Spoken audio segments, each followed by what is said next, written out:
Assalamualaikum warahmatullahi wabarakatuh. Perkenalkan, nama saya Amanda Deviana, kelas BKI 4A. Di sini saya akan menjelaskan sedikit tentang etika bisnis dan badan usaha pendiriannya. Baiklah, di sini saya akan menjelaskan sedikit tentang yang pertama itu etika bisnis.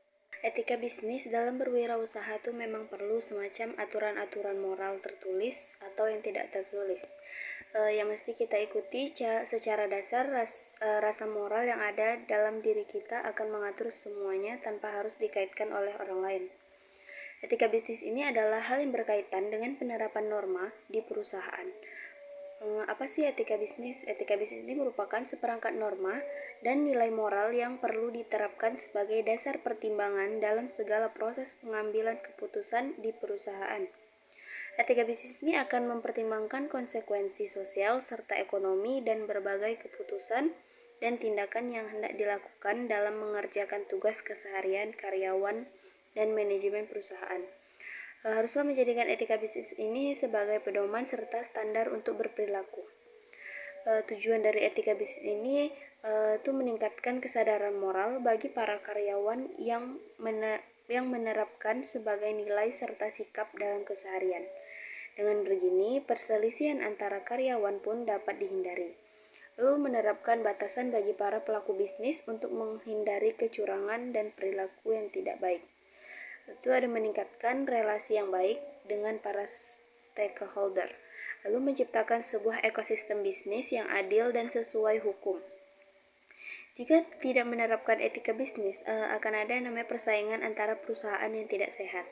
Hal ini pun akhirnya akan mengurangi konsumen dan masyarakat umum. Itu ada pentingnya etika bisnis mendapatkan reputasi yang baik, terus tuh memperhatikan kepentingan bersama dan menjunjung tinggi nilai moral. Itu ada prinsip-prinsip etika bisnis. Di etika bisnis ini yang pertama itu ada kejujuran, yang mana dalam etika bisnis ini menjadi dasar penting yang perlu dipatuhi seluruh perusahaan baik modern maupun konvensional. Kejujuran di sini tidak hanya berkaitan dengan harga dan tawaran, tetapi dia itu mencangkup seluruh kegiatan operasional bisnis. Kejujuran konsumen maka pun akan menjadi loyal dan percaya pada perusahaannya. Itu yang kedua ada keadilan.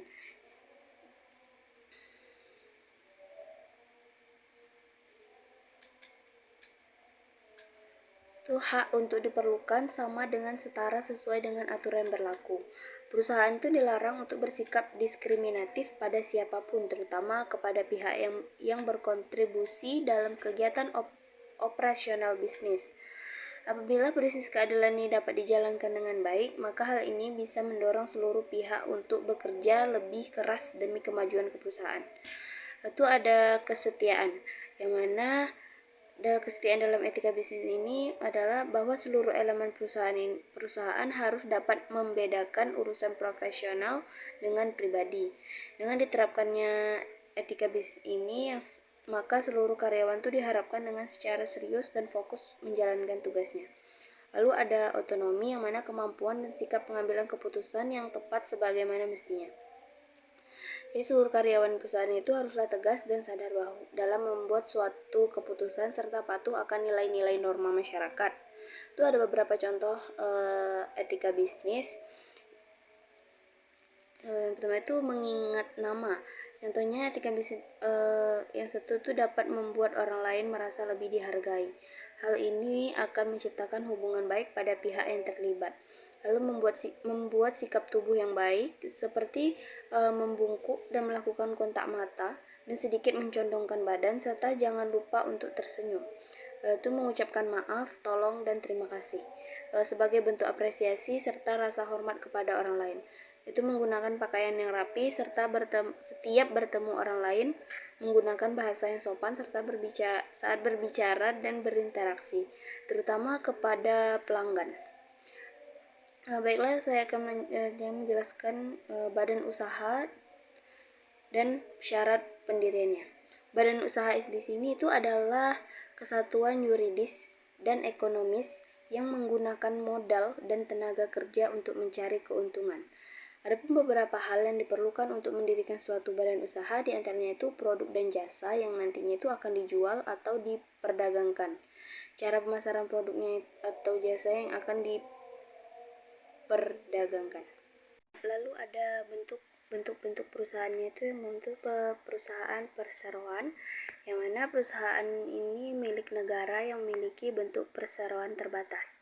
Perusahaan tersebut tuh bertujuan untuk mengejar keuntungan dengan memiliki saham yang seluruh atau sebagian dengan kepemilikan atas nama negara dalam membentuk suatu persero. Perusahaan perseroan ini bertujuan untuk menyediakan barang atau jasa yang memiliki nilai jual lebih tetapi tetap memiliki kualitas yang baik.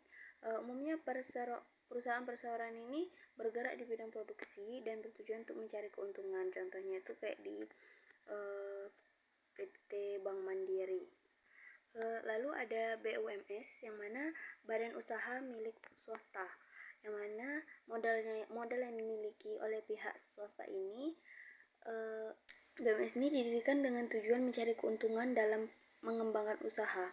BUMS ini memiliki dua jenis, yaitu badan usaha swasta dalam negeri dan badan usaha swasta asing.